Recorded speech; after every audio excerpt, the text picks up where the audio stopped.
Hi, good evening, everyone. My name is Huli Ho, a facilitator for this Digital Cafe at Harbourfront. Actually, I have two events. One is on Zoom, the other one is on site in Harbourfront. So in Harbourfront, I can talk these four topics: digital literacy, household DIY matters, like why my fridge is not cold, or why my washing machine spoils so fast, things like that can ask to gain some general knowledge. Or we can look after our personal wellness. So I have my interpretation how I look after myself. I can share with you how I do it. So that is another talk can be done in Harbourfront. So last but not least, I also can do sustainability to encourage you all to practice it and learn how to do some simple repair. Now, for those who want to be a follower of my blog, you can go at the right bottom corner. There's a word follow. You can click and submit your email address. Then whenever I make a new post, you will get one in your email. And if this recording is given to me by the library, I will also put a link for you to see the repeat of what I do today. So this on-site is always on the second Saturday of the month in Vivo City. Now, for those who go to on-site meeting, I'm trying to have this objective of sharing with you how to be smart and respectful digital citizen, and how our human weaknesses on greed, curiosity, and even sometimes trying to do something good and get ourselves into trouble because the scammers are smarter than you. So all these things we can discuss in Harbourfront, or tonight also we can do it. And how you look after your smartphone and other smart devices, all this we can discuss, and I can share my know-how with you all. Now, coming to today's topic, I will touch on cybersecurity. I will touch on how we communicate and what is called a phishing email, how to recognize fake news, when you need to engage in social media like WhatsApp, SMS, know how to behave and know how to know that the other party is sincere or not sincere. And 5 top scams published by the police, the common security threats. What is cybersecurity? Chinese, we always say that we need 2 hands to clap. So in cybersecurity, it is exactly the same. It needs 2 parties to talk to each other. So I use the word communicate. Cybersecurity is through the internet. That's why it's called cyber. One party is trying to deceive the other. When I say deceive the other, generally speaking, the other party is a stranger to you. That means you don't really know the person. He may claim who he is or who she is, but to me, it's a stranger. In some circumstances, even friends, not good friends, can also deceive you on whatever purpose or agenda they have in mind. Cybersecurity is to detect, to remove, or to block unauthorized transaction in the internet within the platform in question. If any of you interested in this 4th point, during Q&A, I can elaborate to you. Now, This is the safest way to communicate. But the question is it effective? No internet, no record, just a coffee chat, 2 of you. 3 is the crowd. Now, every one of us have certain identity. In the old days, without internet, we only have maybe NRIC to prove who we are. And if we travel, we have a passport. I think that's all we have, I think, in the past. And with internet come into onto mainstream, there are many things people can know about you. And there are many ways people want to know about you to prove who you are in whatever transaction. So in Singapore context, we have the SingPass, very reliable, very official. Mobile number, very reliable, very official. Normally we use it for OTP. NRIC, not of much use, but on any important transaction like money, property, all these things, I think the authorities still want you to show the original NRIC. Passport is only when you want to travel. The other country want to know whether you are from which country and who you are. Token, not much use, but still available. It's just something like a master key. Sometimes you see some officers, those sensitive computer I'm talking about. What happened is the staff have to go to the main office to collect a token, issue to him or her, and he go to his computer, he plug it on, then he can turn on the computer and do whatever official business he can. So that's one way of using the token. There are many ways to use the token for security reasons. Email address. I have a friend who lost more than, if I'm not wrong, 300,000, more than 300,000, just because there is an imposter penetrated in her conversation with her friend. Details I can talk when you ask me, but I can tell you from email address, you also can get into trouble. Family, friends, colleague. Once you go to the internet, you start to talk each other. I can know who are your family members. I can know who are your friends. I can even know who are your colleagues. It's as dangerous as that, okay? So scammers are smarter than me, so they definitely know more. Culture, education, life experiences, all these things, whether you like it or not, it's all in the internet. Like if you pass out from university, the university keep everything in the computer. And if you want to ask for a copy, they transmit to you. If somebody from other country want to confirm that you really passed that degree, they communicate with the university, they also pass it to them. So everything is actually in the internet. It's only whether you are smart enough to hack into the system to read whatever you want to read. So all these above, all these are called digital footprint. It's only unique to you.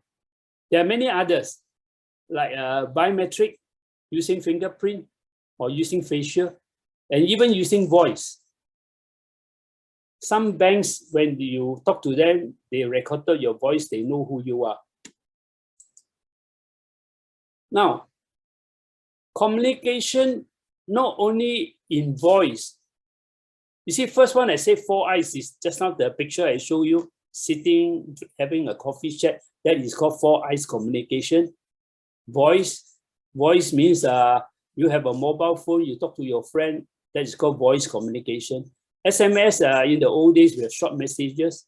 So that's another way. Remember, all these are 2 hands clapping. When 2 hands clapping means scammer also can clap with you. Always remember. The question is, you must be smarter than the scammer. Even though you shake hand with the scammer, you clap with the scammer, If I ask you, can you give me your bank account? Who are you? Why should I give it to you? So you have to be smart in that, okay? Apps. There are many apps you also can communicate. WhatsApp, Messenger, Telegram, there are many of them. I just give you a few examples. So apps also can. Now, remember, apps has a danger. Don't because it's free, you download, because you don't know what you are downloading. You may be downloading an app that actually busybody looking around your phone to know who you are, what type of information you put in the phone. So remember, apps, if you are not sure, check with those who know. One day during our WhatsApp group chat, one lady asked me, how can I delete message in bulk in a WhatsApp platform? I said there's no way. Then one lady tell me, yeah, there's an app can do it. Then I asked the question, who owns the app? You see, WhatsApp owns the app or third party? So he said, oh, I'm not sure. So finally, it proved that WhatsApp don't provide that method of deleting messages. It is the third party who do it. Now the question is, what is the third party doing? Is it doing more than what he's told you, what he provide you? This is a question you have to ask yourself. He may be reading your deleted message when you delete using his app. So this is called busybody app, okay? Social media, many types. Famous one is Facebook, Instagram, Twitter. There are many others. Blogs, also you can communicate. Not so popular now, but you can. Web pages also not so popular now, but you can communicate. YouTube, be careful YouTube video. Some of the YouTube video I've seen is mind conditioning. If you don't understand the meaning, you look up Google. It's trying to convince you a certain concept or a certain belief or certain thing with an agenda.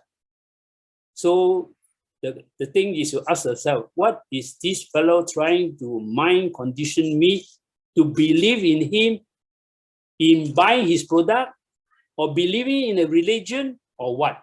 So YouTube also has a lot of this type of mind conditioning video. So if you are in my WhatsApp group, sometimes I come across, I can post it and let you know, and then you can see how smart they are. Talk so sweet and all that, but actually there is a motive behind his or her opinion. Okay, basically YouTube, they are all opinion mainly. They have documentary that use facts, but YouTube, especially internet, there are a lot of people giving opinions. But the question is, do you believe in them? Are they qualified to say what they're saying? So all these questions you have to ask yourself.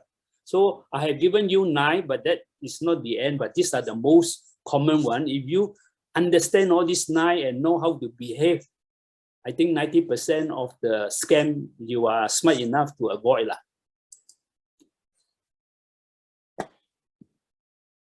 Managing communication checklist.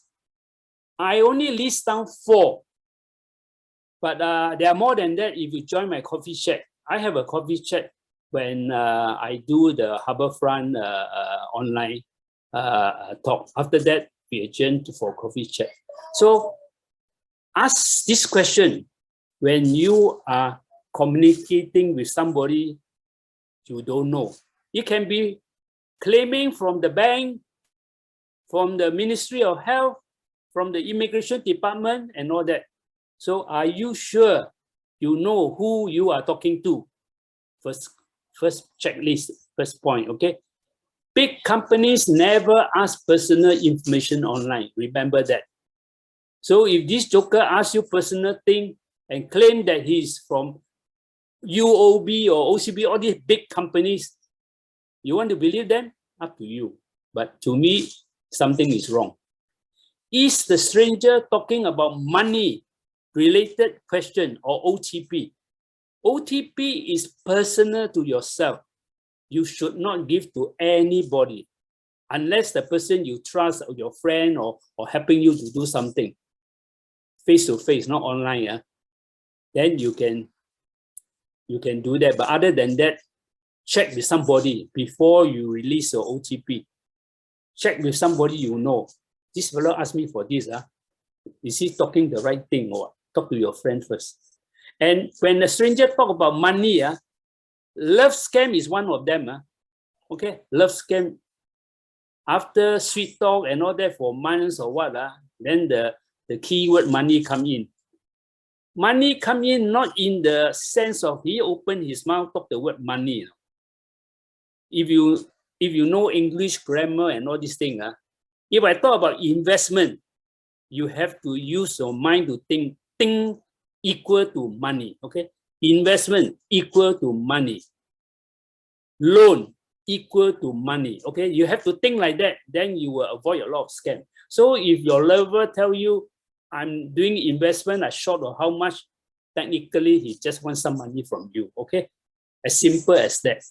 So learn how to equate one word with another word. So just like I told you, investment equal to money, loan equal to money. Okay, why out of nowhere someone is so happy trying to help you? This one actually come out in the news, Straits Times News on the 28th of April. So what did I say? Why out of nowhere someone willing to and happy to help you? You go, if you can, you go back and find this news. Why the stranger picked you to help him to solve a crime? There's one I was told. I think I read one news. One man is very good in IT and all these things, and this scammer is so smart, saying that he want to catch another culprit and want this fellow to help. So this fellow thought that he's doing a very good deed to help the Singapore government to solve a crime, and actually he himself got scammed. Okay, so if a stranger asks you to help him to solve a crime, do you go back to the first question? Do you know who you are talking to? Very important. Okay. Misleading sender web address. Anatomy of a phishing email. I don't know where I got this. I can't remember. There's no reference. But these are some of the checklists. Is very useful to confirm it's a phishing email. Use urgent or threatening language. Promise of attractive award. Request for confidential information. All these are red flag. Unexpected email. Out of nowhere, somebody send you an email. You don't even know the fellow, and then he talks something, and then do you believe the person? Suspicious attachment. Sometimes you see a link, abc.sg or dot something. It's a bit risky if you don't know the sender, because abc.com mean nothing to us. Where is it lead to? We also don't know. So the basic question goes back to, do you know the sender? If you know the sender, hopefully you know the mobile phone. Ring up. Did you send me this email? You ask your friend. If not, you can ignore it. Read past the headline. Fake news. Check what news outlet publish it. Sometimes people put fake news. The event or the occasion actually happened, no? But 5 years ago, no? So you're not careful, you get shocked, and then you get threatened and all that. But you read carefully, they don't even delete the date away. The date is still there. So you know that that is fake news. That is the event already happened, and if it's a police case, the police already recorded it and hopefully have solved the case already. But somebody still pick it up and post it. So very common. Check the date. Who is the author means the authority of writing the text. If he's talking about medical, is the fellow a professor attached to a university, or is he just an ABC doctor? No. So he's just giving his opinion. Or is it a well-known doctor, very specialized in the field that he's talking about? So all these things you have to ask yourself. Look at what links and sources are used. Sometimes you can dare to click the link, but try not to use, some of you may not have two computers. Try to use the low-end computer to click this link. In case you get into trouble, you don't mess up your main computer. If you have, if not, check with your friend before you click any links. Look out for questionable codes and photo. Beware confirmation bias. Sometimes you read a news or you read an opinion, you find that the presenter is one-sided. That means most likely he is paid by the other side, either promoting a product or whatever it is. Search if other news outlets also doing the same thing, reporting the same thing. Think before you share.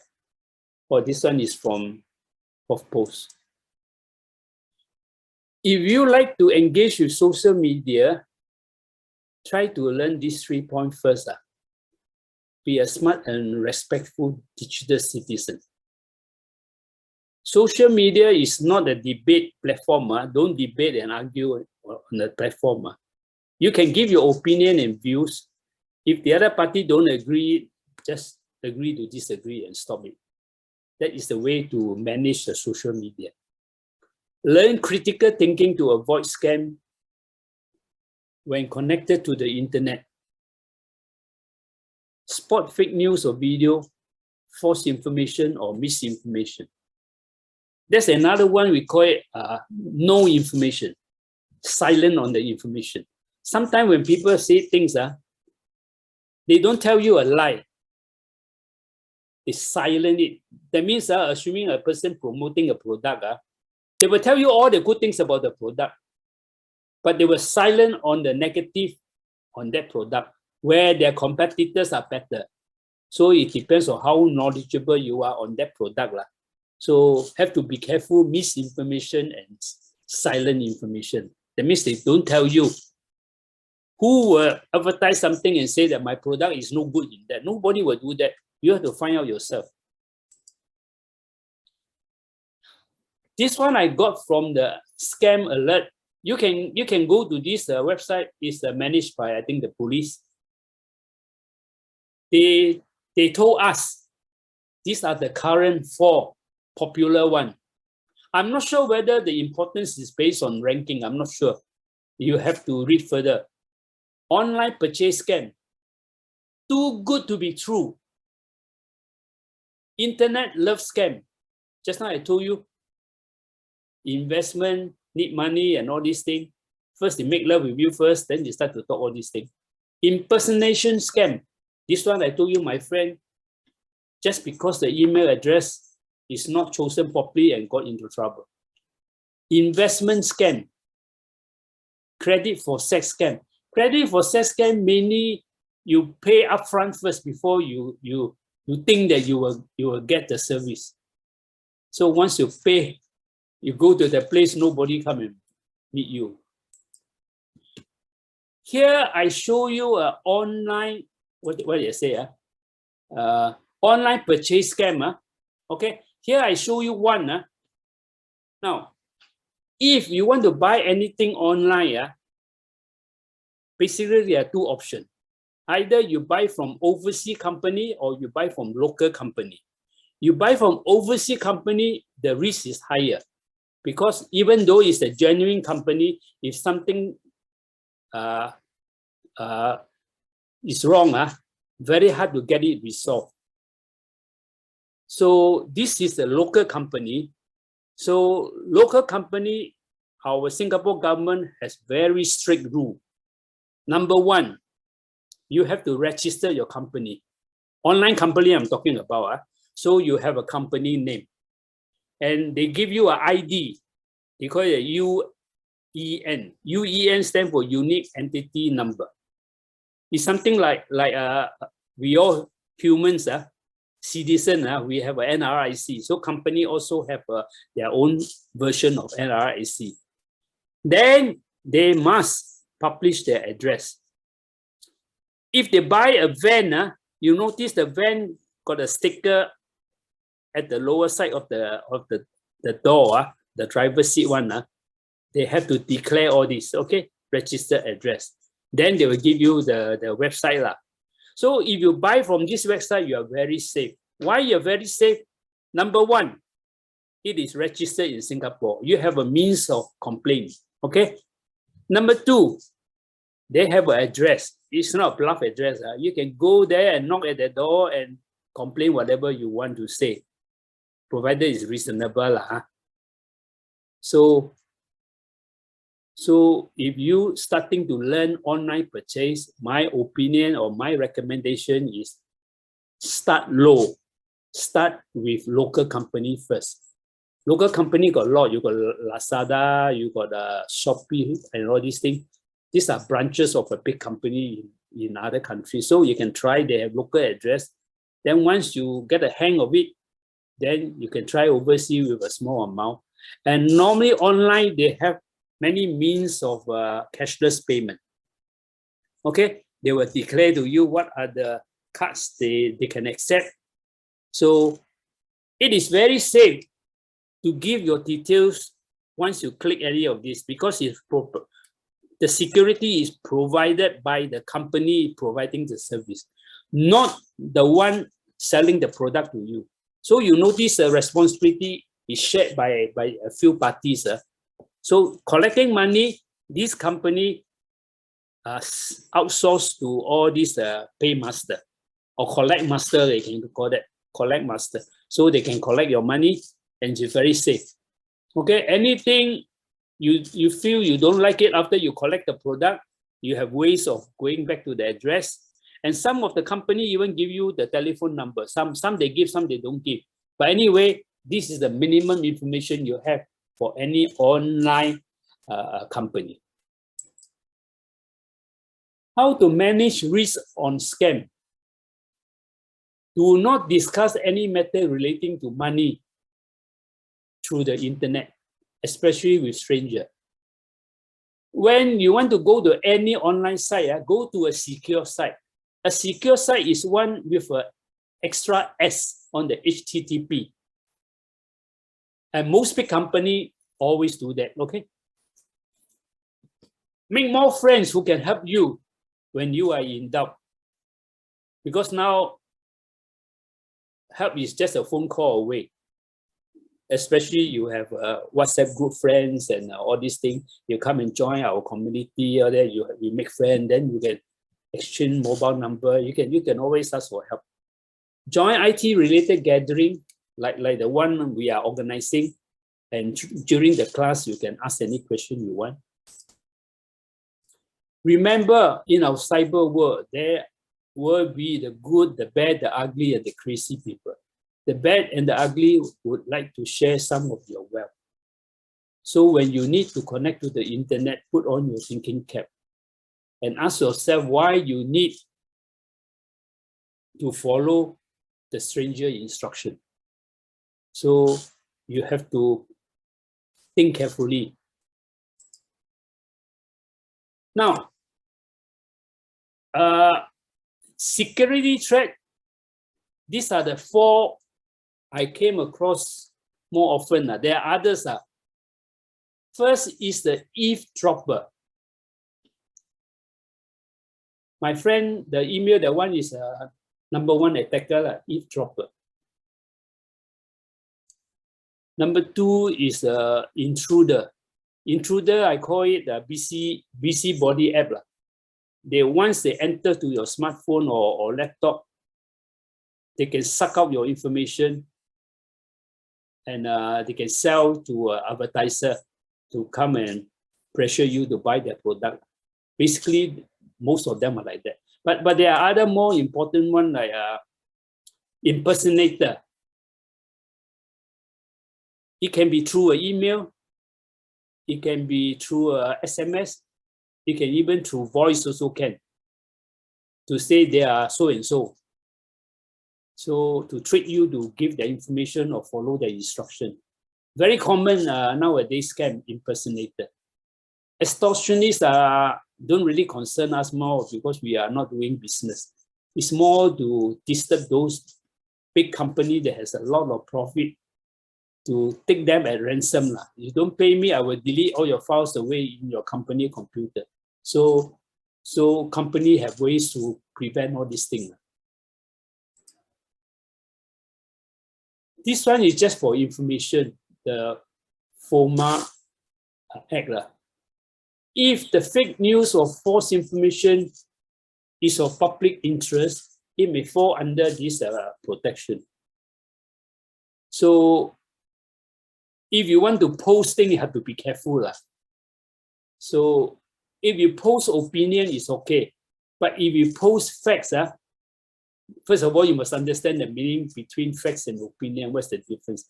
If you post facts, make sure it can be proven what you say is right.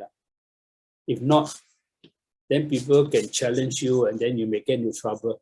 If it is of public interest, people can use this act to complain about you. Like for example, this is the opinion. Coffee drinkers has a lesser likelihood of getting heart attack. Okay, it's not a fact. It's an opinion. So just give you one example. Okay, I think that's all I have for tonight.